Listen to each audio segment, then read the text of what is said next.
Good morning student. मेरा नाम आशुतोष रंजन है और मैं ग्रेजुएट हूँ मैकेनिकल इंजीनियरिंग में।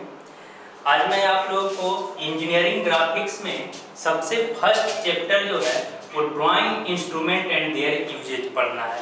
मतलब ड्राइंग आप बना रहे हैं या ग्राफिक्स बना रहे हैं तो उसमें आप कौन कौन सा इंस्ट्रूमेंट यूज कीजिएगा और उसका यूज क्या है, कहाँ पे यूज करेंगे और उससे क्या हम बना सकते हैं, इसके बारे में हम लोग पढ़ेंगे। देखिए, आप ड्राइंग इंस्ट्रूमेंट जितना भी आपका इजीली और एक्यूरेट ड्राइंग यदि आपको बनाना है तो आपको इंस्ट्रूमेंट यूज करना पड़ेगा। सपोज कीजिए यहाँ पे लिखा हुआ है कि drawing instrument are use to prepare drawing easily and accurately. मतलब आपको इजीली और एक्यूरेट यदि ड्राइंग आपको बनाना है, प्रिपेयर करना है, तो आपको ड्राइंग इंस्ट्रूमेंट यूज करना पड़ेगा। जैसे सपोज कीजिए, मान लिया जाए आपको सर्किल बनाना है तो हम फ्री हैंड से भी सर्किल बना सकते हैं, लेकिन वो सर्किल यहाँ पे आप लोग फ्री हैंड से मान लिया जाए सर्किल हमने बनाया तो ये सर्किल एक्यूरेट है क्या? नहीं। इजीली बना क्या? नहीं। तो इजीली और एक्यूरेट कोई भी ड्राइंग बनाने के लिए आपको इंस्ट्रूमेंट की आवश्यकता है। दूसरी चीज हमने ये लिखा है कि accuracy depends on quality of instrument. आपका जो एक्यूरेसी है ड्राइंग का वो किस चीज पे लार्जली, बहुत बड़े मात्रा में किस चीज पे डिपेंड करता है? तो वो डिपेंड करता है आपके इंस्ट्रूमेंट के क्वालिटी पे। आप जो इंस्ट्रूमेंट यूज कर रहे हैं वो किस क्वालिटी का इंस्ट्रूमेंट है। यदि वो खराब क्वालिटी का एक इंस्ट्रूमेंट है, यदि आपके इंस्ट्रूमेंट में एरर है तो आप जो भी ड्राइंग बनाइएगा वो एरर बनेगा, गलत बनेगा, सही नहीं बनेगा। आगे देखिए, इसमें हम लोग जो ड्राइंग इंस्ट्रूमेंट यूज करेंगे जनरली बचपन से ही यूज करते आए हैं बहुत सारे इंस्ट्रूमेंट। कुछ इंस्ट्रूमेंट इंजीनियरिंग में आने के बाद आपको नया लगेगा। वो नए इंस्ट्रूमेंट में सबसे पहले जो हम लोग डिस्कस करेंगे आपका ड्राइंग बोर्ड। ड्राइंग बोर्ड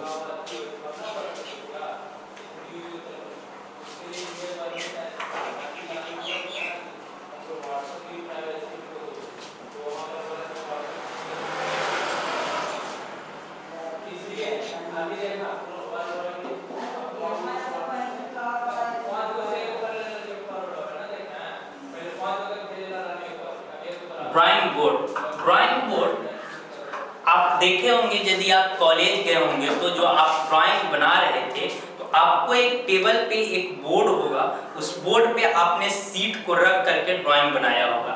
आप यदि प्रॉपर तरीके से सीट को रख करके आप स्केच करते हैं ड्राइंग का, आपका जो ड्राइंग बनेगा वो आपका सुंदर और एक्यूरेट बनेगा।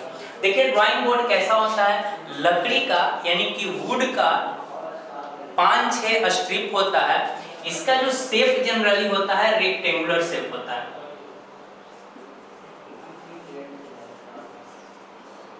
रेक्टेंगुलर शेप होता है जिसमें आपको इस तरह का 5-6 स्ट्रिप रहेगा लकड़ी का, और इस लकड़ी के स्ट्रिप को हम लोग क्या करेंगे, एक साथ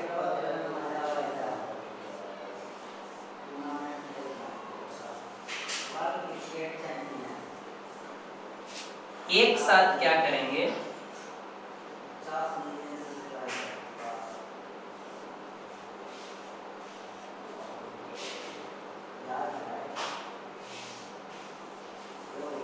थ्री डी में बनाने की कोशिश कर रहा हूँ।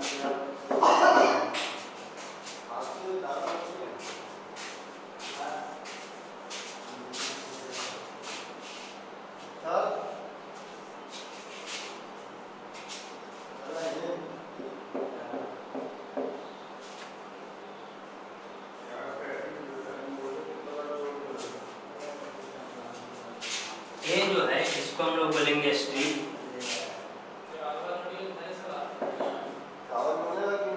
और ये जो दोनों बना हुआ है इसको बोलेंगे हम लोग बैटेन।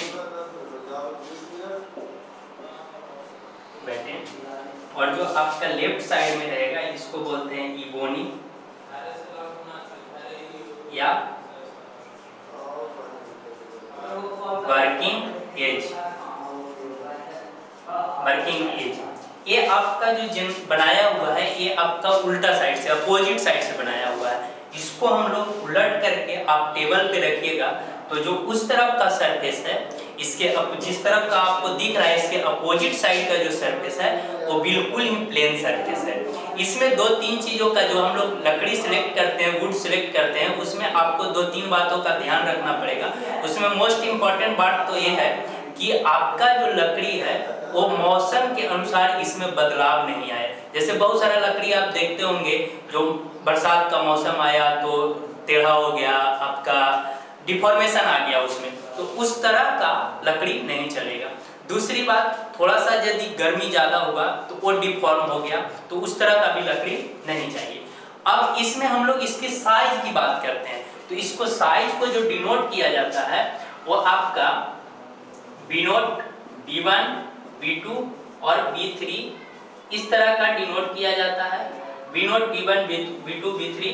इसमें जो सबसे बड़ा वाला साइड रहता है वो 1500 × 1000 mm का रहता है। दूसरा जो रहता है वो 700 × 1000 mm का रहता है। और जो तीसरा रहता है वो आपका 500 × 700 mm का रहता है। चौथा जो रहता है वो 350 × 500 mm का। आपको सारा डिस्टेंस जो दिया हुआ है mm² में, यदि आप मल्टीप्लाई करते हैं तो mm² में आ जाएगा। तो ये जो आपका दिया हुआ है लंबाई और चौड़ाई दिया हुआ है, लंबाई और चौड़ाई दोनों का दिया हुआ है। इसमें हम लोग को जो स्कूल कॉलेज में जनरली यूज होता है वो आपका B2 यूज होता है। बहुत छोटे जगह पर यदि स्कूल वगैरह में बच्चों को सिखाने के लिए यूज होता है तो B3 वाला यूज होता है। बड़े यदि आप इंजीनियरिंग फर्म में जा रहे हैं, कंपनी में जा रहे हैं, आप एक प्रोडक्शन का कोई बहुत बड़ा यूनिट है वहाँ जा रहे हैं, वहाँ पे जो ड्राइंग के लिए आजकल तो बेसिकली सारा लैपटॉप से होता है। आपका सॉफ्टवेयर जो ऑटोकैड या प्रोई है या मास्टर कैम है, जो भी है उससे बनाया जाता है। तो अभी यदि बड़े कंपनी में जाते हैं तो B0 यूज होता था, और अभी जो स्कूल कॉलेज में हम लोग यूज करेंगे वो B1 B2 साइज का यूज करेंगे, 500 × 700 mm का साइज का। इस तरह का रहता है। इसमें ये दोनों होता है, इसको बैटन बोला जाता है। रेक्टेंगुलर शेप का होता है, इसका शेप फिक्स है, आप साइड से भी देख सकते हैं, सारा रेक्टेंगल टाइप का है। तो दो बैटन पे ये जो आपका पॉइंट दिख रहा है ये आपका कील मारा हुआ है, छोटे छोटे कील मार करके सारे लकड़ी को क्या किया गया, एक साथ ज्वाइन कर दिया गया। इबोनी या वर्किंग एक एज बनाया जाता है। एक लेफ्ट साइड वाला जो स्ट्रिप होता है उसको मजबूत कर दिया जाता है, और उसको मजबूत करने के पीछे कारण क्या है कि जब आप T² या कोई भी आप इंस्ट्रूमेंट यूज करते हैं तो इस तरफ सेट करने के लिए ये वर्किंग एज होता है कि आपको इंस्ट्रूमेंट यहाँ पे सेट करना है। ये आप समझ गए होंगे, ज्यादा कुछ नहीं है। उसके बाद ड्राइंग बोर्ड यदि आप समझ गए हैं तो आपको याद रखना है आगे का जो प्लानिंग है वो आपका ये जो शीट का जो साइज दिया गया ड्राइंग बोर्ड का, ये BIS के द्वारा दिया जाता है। BIS का फुल फॉर्म होता है bureau of Indian standard, BIS, bureau of Indian standard. Bureau of Indian standard जो है यानी कि ब्यूरो ऑफ इंडियन स्टैंडर्ड भारतीय मानक ब्यूरो होता है। उसमें हम लोग क्या करते हैं कि आपका जो भी ड्राइंग का इंस्ट्रूमेंट को सर्टिफाइड किया है, सर्टिफिकेट दिया है, वो आपका BIS दिया है, ब्यूरो ऑफ इंडियन स्टैंडर्ड। उसके बाद ड्राइंग बोर्ड के बाद हम लोग आते हैं मिनी ड्राफ्टर। मिनी ड्राफ्टर जो है एक इंस्ट्रूमेंट है। मिनी ड्राफ्टर में हम लोग का जनरली क्या होता है कि एक प्रोटेक्टर होता है जिसको हम लोग बोलते हैं चांद, उस पे एंगल मेजरमेंट का काम किया जाता है। यहाँ पे 90 डिग्री पर दो स्केल जुड़ा हुआ रहता है, और ये दोनों स्केल 90 डिग्री पर जुड़ा हुआ रहता है। इससे आपको दो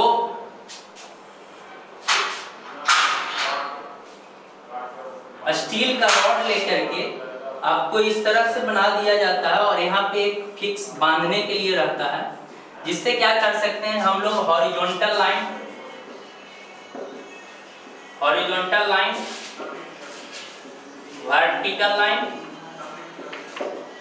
इंक्लाइन लाइन कुछ भी बना सकते हैं आप मिनी ड्राफ्टर के सहायता से। आप लोग देखे होंगे मिनी ड्राफ्टर, इसमें दो स्केल 90 डिग्री पर जुड़ा हुआ रहता है। आपको horizontal line, vertical line, incline line या जो भी बनाना है आप इससे बना सकते हैं। आगे देखिए मिनी ड्राफ्टर हो गया तो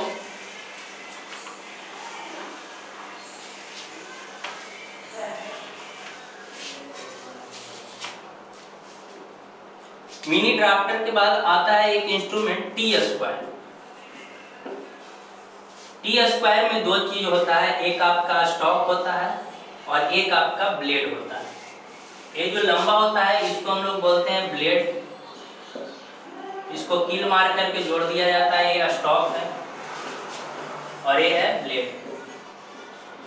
इसके सहारे हम लोग क्या करते हैं, हॉरिजॉन्टल लाइन बनाते हैं या हॉरिजॉन्टल पैरेलल लाइन बनाते हैं। ये जो सिंबल है पैरेलल का सिंबल है, तो आप हॉरिजॉन्टल लाइन बना सकते हैं या हॉरिजॉन्टल पैरेलल लाइन आपको बनाना है, बहुत सारा लाइन हॉरिजॉन्टल पैरेलल बनाना है। तो इसका यूज करके जो हमने अभी बताया था ड्राइंग बोर्ड, तो ड्राइंग बोर्ड में इबोनी था, वर्किंग एज था, वर्किंग एज पर इसका स्टॉक जाकर के टिक जाता है, लग जाता है और उसके बाद इसके सहारे हम लोग लाइन को खींच सकते हैं और डिस्टेंस देते हुए इसको डिस्प्लेस करते हुए आप आगे बढ़ करके लाइन बनाते हैं तो आपको हॉरिजॉन्टल पैरेलल लाइन बनते जाएगा। कुछ नहीं है, ये जो स्टॉक और ब्लेड कभी-कभी ऑब्जेक्टिव में पूछ दिया जाता है कि स्टॉक और ब्लेड जो जुड़ा हुआ रहता है कितने डिग्री पे जुड़ा हुआ रहता है, तो ये 90 डिग्री पे जुड़ा हुआ रहता है स्टॉक और ब्लेड। जनरली ये लकड़ी का बनता है, स्टील का भी बनता है, वुड का बनता है। आगे देखिए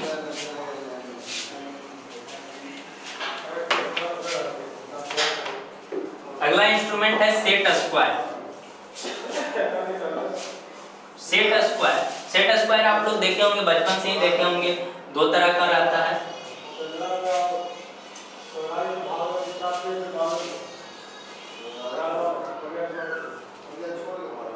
इस तरह का रहता है 90, 45, 45 और यहाँ पे रहता है 30, 60 और 90। ये दोनों जो रहता है इसके सहारे हम लोग क्या कर सकते हैं, हॉरिजॉन्टल लाइन, वर्टिकल लाइन और इंक्लाइन लाइन भी बना सकते हैं। लेकिन horizontal line, vertical line,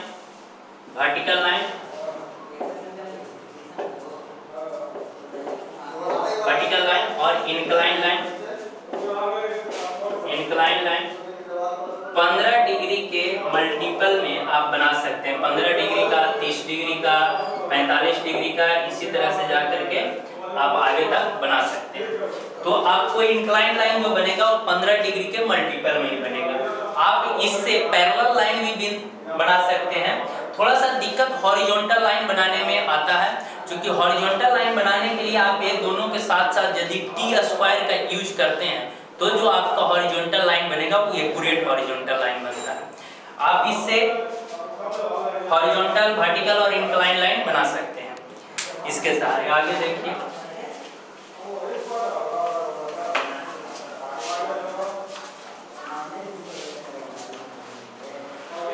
compass है,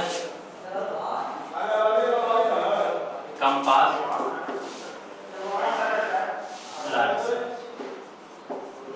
लार्ज साइज का कंपास आता है। कंपास के सहारे आप सर्कल बना सकते हैं या आर्क बना सकते हैं। आप ये दो काम इससे कंपास से कर सकते हैं। कंपास से कोई सर्कल बनाना है तो एक साइड जो होता है वो आपका पिवोटेड होता है, पिन लगा हुआ होता है, दूसरा जो होता है वो आपका मूवेबल होता है और उसमें आपको पेंसिल लगाना है और उसको आप कुछ इस तरह का होता है। आप यदि ड्राइंग देखे होंगे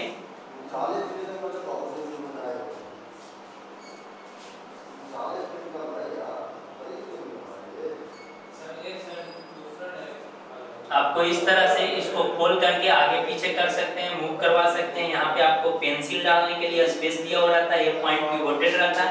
इससे इसको आप सेंटर में रख करके आप जितना mm फैला करके आप गोल बनाइएगा, चारों तरफ घुमाइएगा तो जो आपका बनेगा वो सर्कल बनेगा। आर्क आप बना सकते हैं। तो आप कंपास का यूज करके आप क्या कर सकते हैं, सर्किल और आर्क बना सकते हैं। इसमें दो चीजें आता है, एक लेंथनिंग बार आता है और एक बो कंपास आता है। लेंथनिंग बार जो होता है, समझिए इस बात को, जनरली आपसे हर जगह नहीं ये चीज बताया जाता है।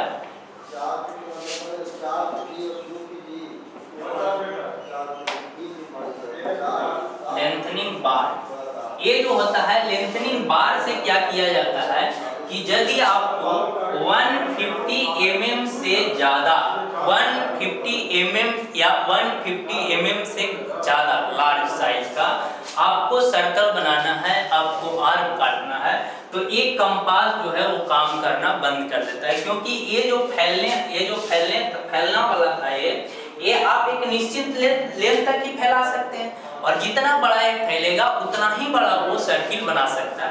लेकिन यदि आपको 150 mm से ज्यादा बड़ा सर्किल बनाना है तो हम लोग क्या यूज करेंगे, लेंथनिंग बार यूज करेंगे। आपके दिमाग में आ रहा होगा सवाल कि सर लेंथनिंग बार कैसा होता है?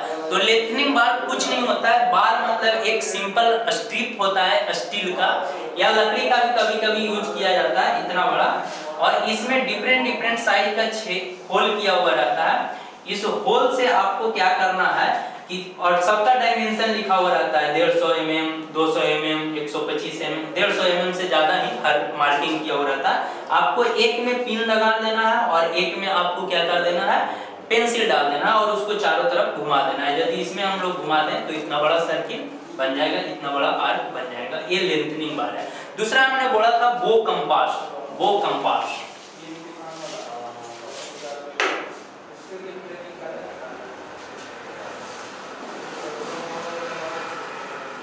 वो कंपास जो है ये आपका क्या करता है कि यदि आपको स्मॉल साइज का सर्कल बनाना है, लेस देन 25 mm, यदि 25 mm छोटा रेडियस का आपको ड्राइंग बनाना है तो आप इतना छोटा तक इसको नहीं सिकुड़ा सकते हैं, इतना छोटा नहीं कर सकते हैं।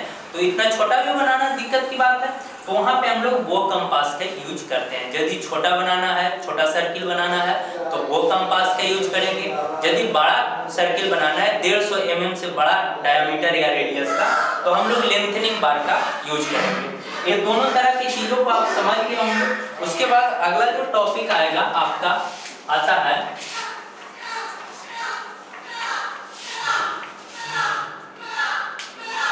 डिवाइडर। डिवाइडर जो होता है वो आपका क्या होता है कि यदि किसी लाइन को डिवाइड करना है या सेम लेंथ का सेम साइज का कोई डायमेंशन है आपका ड्राइंग में, उस ड्राइंग को किसी अदर जगह पे आपको ट्रांसफर करना है तो उसके लिए डिवाइडर का यूज करेंगे। इसमें होता क्या है कि दो आपको पिन लगा हुआ है इस तरह का, जस्ट लाइक डिवाइडर की तरह, लेकिन दोनों इसका जो लेग होता है वो बराबर होता है, और इसके सहारे हम लोग मापने के बाद इसको क्या करते हैं कि जितना बड़ा है उतना बड़ा फैलाने के बाद आप स्केल पे ले जाइए और ले जाने के बाद वहां पे आप माप सकते हैं। मापने के बाद आप उसको यूज कर सकते हैं। तो ये आपका डिवाइडर का यूज है। ठीक है, इसके बाद जो इंस्ट्रूमेंट आ रहा है वो अपना आ रहा है पेंसिल। अब सोच रहे होंगे कि सर पेंसिल क्या पढ़ा रहे हैं, पेंसिल तो हम लोग बचपन से जान रहे हैं। तो पेंसिल भी पढ़ने की चीज है। पेंसिल जो हम लोग इंजीनियरिंग ड्राइंग में यूज करते हैं वो आपका HB पेंसिल का नाम आप लोग सुने होंगे। H से H आता है, 2H आता है, 3H 4H ऐसे करके 9H तक जाता है, और B 2B इसी तरह से कर करके 7B तक आता है। यानी कि जैसे जैसे H का वैल्यू आपका बढ़ते जा रहा है, H का वैल्यू आपका बढ़ रहा है, इंक्रीज कर रहा है, मतलब पेंसिल का हार्डनेस बढ़ते जा रहा है। और जैसे जैसे पेंसिल का हार्डनेस बढ़ते जाएगा उसका ब्लैकनेस जो है वो आपका घटते जाएगा। यानी कि आपको कम ब्लैक बनाना है, कम डार्क चीजें बनाना है, तो आपको ज्यादा एज का पेंसिल यूज करना पड़ेगा। मैक्सिमम 9H तक हम लोग यूज कर सकते हैं। तो एज बढ़ना मतलब पेंसिल का हार्डनेस बढ़ना, और हार्डनेस बढ़ना मतलब उसका जो ब्लैकनेस है, डार्कनेस है, वो आपका क्या हो जाएगा, घटेगा। डार्कनेस जो है वो क्या होगा, डिक्रीज करेगा। यदि आपके पेंसिल का हार्डनेस बढ़ रहा है तो ब्लैकनेस क्या होगा, घटेगा। यदि आपका B का वैल्यू बढ़ता है, B का वैल्यू इंक्रीज करता है, B मतलब ब्लैकनेस बढ़ रहा है, तो उसका जो है हार्डनेस जो है वो घटेगा। इस तरह से हम लोग यूज करते हैं इंजीनियरिंग ड्राइंग में या इंजीनियरिंग ग्राफिक्स में। हम लोग जो पेंसिल यूज करते हैं H, 2H, 3H और 4H, मैक्सिमम इसी पेंसिल का इस्तेमाल किया जाता है। B ग्रुप का पेंसिल जो है वो आपका आर्टिस्ट ड्राइंग में यूज होता है। HB पेंसिल का यूज जो है वो रिटन वर्क में होता है, लिखने के लिए। तो हम लोग भी यदि डायमेंशन लिखना है, नोट लिखना है, टाइटल बॉक्स में कुछ लिखना है, तो उसके लिए HB पेंसिल का ही यूज करेंगे। ड्राइंग बनाते समय H, 2H, 3H और 4H का यूज करेंगे। जैसे हमको यदि कोई भी आउटर विजिबल लाइन बनाना है तो उसके लिए H पेंसिल का यूज करेंगे। यदि आपको एक्सटेंशन लाइन बनाना है, डायमेंशन करना है तो 2H बनाएंगे। प्रोजेक्शन लाइन बनाना है तो उसके लिए 3H और या 4H का इस्तेमाल हम लोग कर सकते हैं। तो इस तरह से हम लोग पेंसिल का यूज करते हैं। पेंसिल को आप लोग समझ गए होंगे। आगे जो देखिए अगला जो इंस्ट्रूमेंट है अपना, वो आपका आता है फ्रेंच कर्व।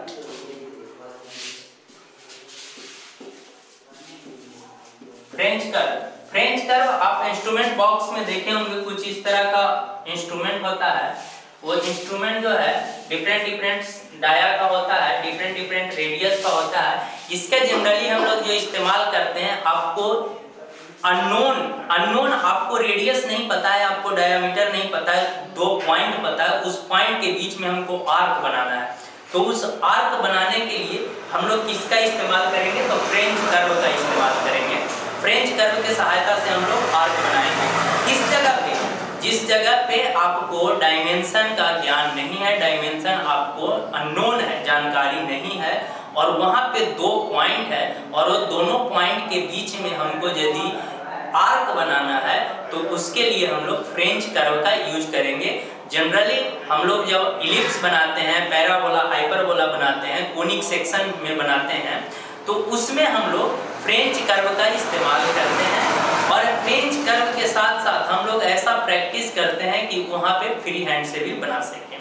तो इस सब का लेस रिक्वायरमेंट है, लेकिन यदि आप इस्तेमाल करते हैं तो ज़्यादा अच्छा है। जैसे देखिए आपको करना क्या है, 2 पॉइंट यहाँ और यहाँ है, इसके बीच में हमको आर्क बनाना है, एक अगला पॉइंट यहाँ है। तो आपको क्या करना पड़ेगा, डिफरेंट साइड को उठा करके लाना पड़ेगा और रख करके इसके ये जो आपका कर्व एरिया है, उस कर्व एरिया को, कि कौन सा कर्व एरिया जो है दोनों को आराम से टच करता है। यदि वो टच कर रहा है तो ये दोनों बिंदु को मिलाइए, फिर आगे दूसरा हो सकता है कि दूसरा फ्रेंच कर्व जो हो वो आपका अगला इस दोनों को मिलाए। तो इस तरह से जो मिलेगा आपका जो बन जाएगा वो क्या बनेगा, कर्व बनेगा। तो इस तरह से कर्व बनाने के लिए हम लोग फ्रेंच कर्व का इस्तेमाल करते हैं। आगे देखिए एक और इंस्ट्रूमेंट है टेम्पलेट।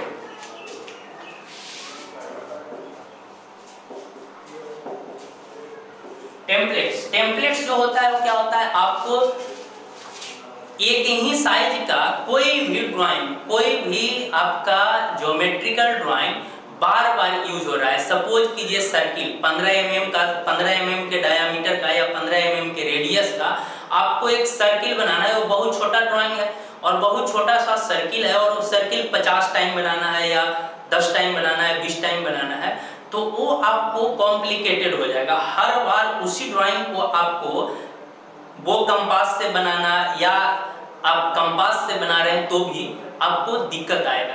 तो उसके लिए हम लोग क्या करते हैं कि एक हार्ड स्टील का या प्लास्टिक का ले करके उस पे 15 mm का माप करके, जैसे इतना बड़ा हमने एक स्टील का प्लास्टिक का वो ले लिया, प्लेन ले लिया, और उस पे एक बार मैंने 15 mm का डाया माप करके यहाँ पे माप लिया, और मापने के बाद हम क्या किए कि इसको काट दिए, और अब जहाँ भी हमको 15 mm का है तो इसको ले जा करके उठा करके उस पे बना दिए। और मार्केट में ऑलरेडी इस तरह का सर्किल बना हुआ आता भी है, छोटा, फिर इससे बड़ा, फिर इससे बड़ा, फिर इससे बड़ा, इस तरह का सर्किल वाला आप देखे होंगे। ताकि छोटा बड़ा मतलब सबका लिखा हुआ रहता है, 5 mm, 7 mm, 9 mm, 10 mm, 11 mm, 13 mm, इस तरह का। तो इस तरह का दूसरे शेप का भी रहता है, मान लीजिए ट्रायंगल बना हुआ है छोटा सा, फिर उससे बड़ा, फिर उससे बड़ा, फिर उससे बड़ा, और फिर उससे बड़ा। तो इस तरह का ट्रायंगल भी यदि छोटे शेप का बनाना है तो आप उसको बना सकते हैं, इजीली बना सकते हैं टेम्पलेट के सहारे। एक और है चीज जो आपको जानना बहुत जरूरी है, वो आपका है ड्राइंग शीट।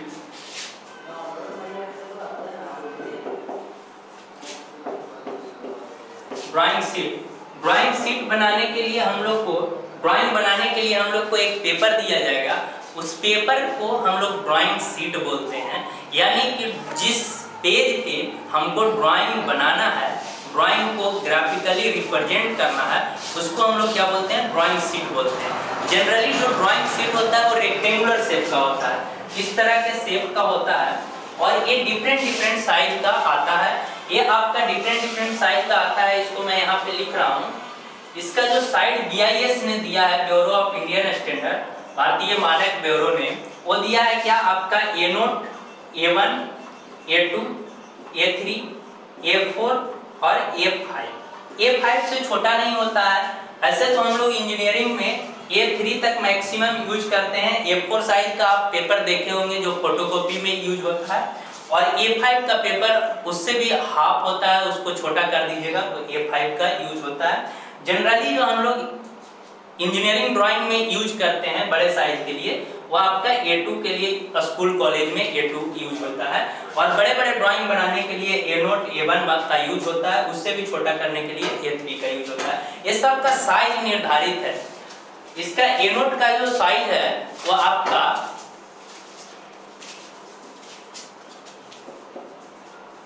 841 × 1189 mm का ये होता है। इतना mm का ये साइज होता है। उसके बाद एक साइज आपको याद रखना है, उसके बाद अगले वाले साइज को आप इजीली निकाल सकते हैं। वो ऐसे निकालना है कि जो आपको ये है इसको हाफ कीजिए, और हाफ करने के बाद आपको यहाँ पे लिखना है, मल्टीप्लाई का साइन दीजिए, इसको हाफ कीजिएगा तो 594 आएगा। और पॉइंट का चीज नहीं लिखना है हम लोग को, इसको जो पॉइंट में भी वैल्यू आएगा लेकिन उसको नहीं लिखना है। उसके बाद इसको यहाँ पे लिख देना है 841। ये आपका आ गया A1 का साइज।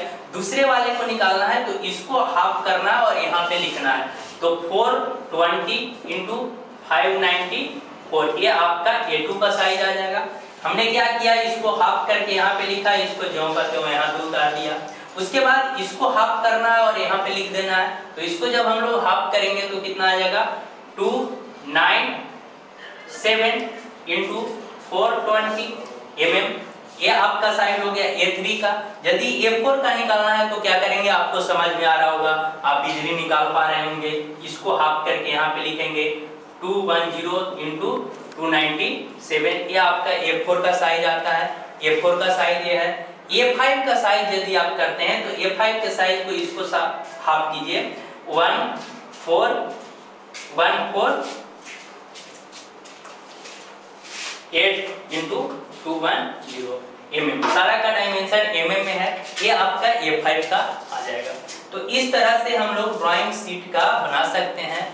ड्राइंग शीट में हम लोग A2 वाला यूज जनरली करते हैं।